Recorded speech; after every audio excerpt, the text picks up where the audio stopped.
अस्य श्रीबुद्धकवच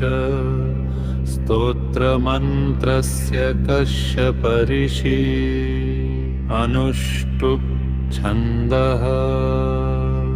बुधो देवता बुधप्रीत्यर्थे जपे विनियोगः।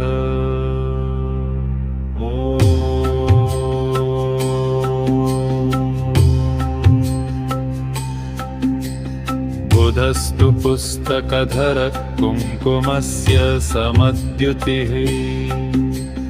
पीताम्बरधर पातु पीतमाल्यानुलेपनः कटिं च पातु मे सौम्य शिरोदेशं बुधस्तथा नेत्रे ज्ञानमय पातु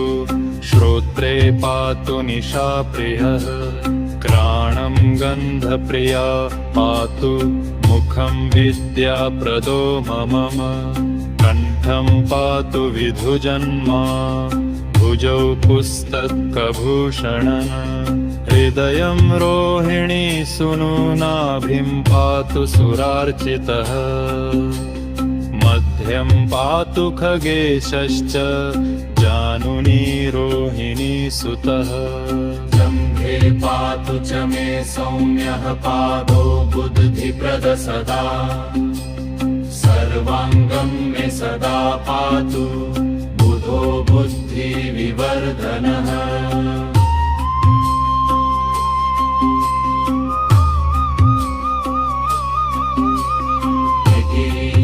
कवचम्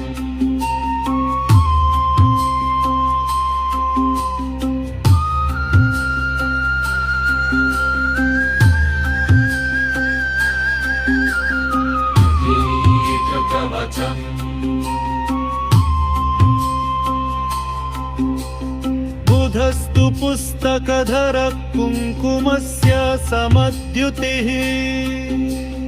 पीताम्बरधर पातु पीतमाल्यानुलेपनः कटिं च पातु मे सौम्य शिरोदेशं बुधस्तः नेत्रे ज्ञानमय पातु श्रोत्रे पातु निशाप्रियः घ्राणं गन्धप्रिय पातु मुखं विद्याप्रदो ममः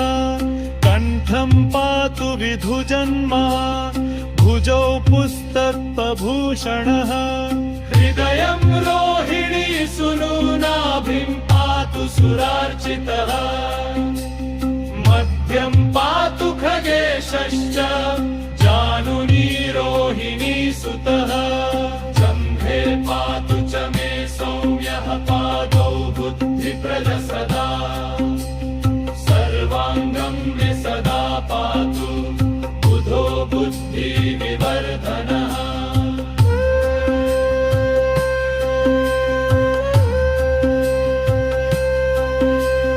बुधे बुध कवचं बुधे बुध कवचं बुधे बुध कवचं बुधे बुध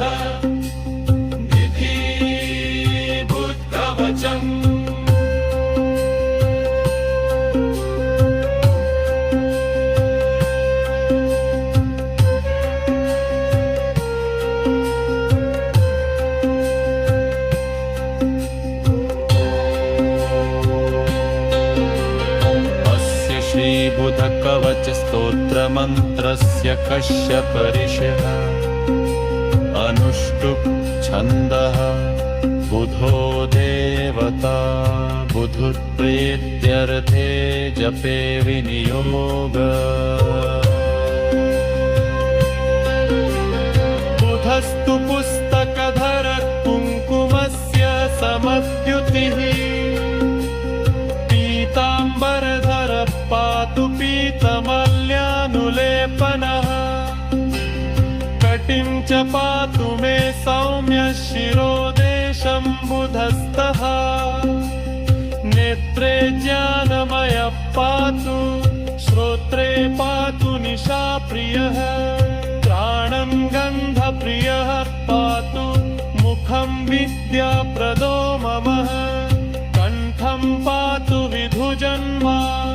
भुजौ पुस्तकभूषणः हृदयं रोहिणी सुरोनाभिं पातु सुरार्चितः मध्यं पातु खगेशश्च जानुनी रोहिणी सुनः जम्भे पातु च मे सौम्यः पादौ बुद्धिप्रद सदा सर्वाङ्गं मे सदा पातु बुधो बुद्धिविवर्धनः